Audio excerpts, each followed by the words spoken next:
In this club, we believe that speaking is an act of bravery. Rene, thank you for digging deep into your reserves of courage, which you obviously did, to sign up and approach us in the front of the room and be brave and speak to us.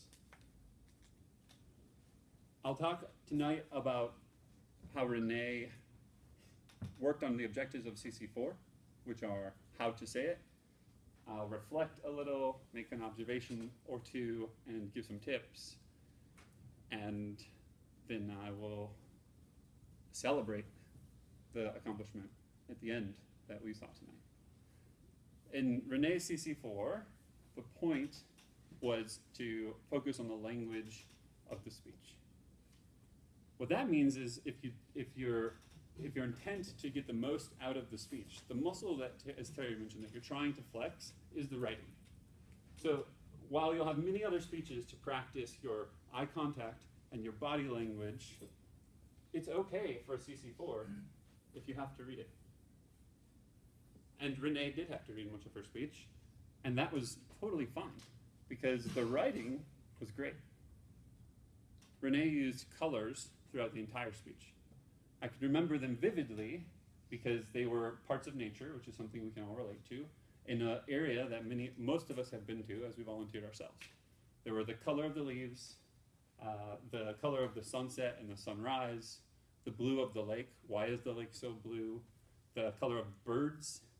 And so that color theme is a great theme to use for a CC4, for how you say it, because the concepts tend to be symbolic, like the sunset and sunrise. A lot of us have very intrinsic connections to colors in nature. Water, clean, refreshing. So we saw that throughout her speech. The other thing I noticed was her choice of short and simple and high utility words. I remember tributaries stood out in my mind as it's not a long word. It's a word that you don't encounter so often because it's talking about the bodies of water that contribute to another body of water. But I thought that, it's tasteful. I thought there were many other tasteful words sprinkled around the speech, including for me, sunrise and sunset, which are, kind of pushing the edge of used frequently. But in this case, in this context, simple, concise, and high meaning words to convey her message.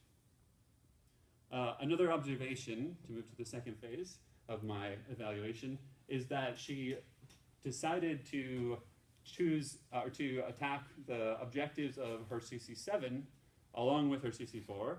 CC7 is research your topic, and she had lots of interesting factoids, including that Lake Tahoe is the second deepest in the country, and at least half a dozen others. So she could just re-give this as her CC7, and it would be a perfect CC7. And for my final, moment of evaluation, I just want to say again that what we should be doing now is celebrating that Rene found the courage to get in front of us and flex the muscle once. And I encourage you, Rene, to tonight sign up for your next speech so that you can, keep the rep count going. Thanks.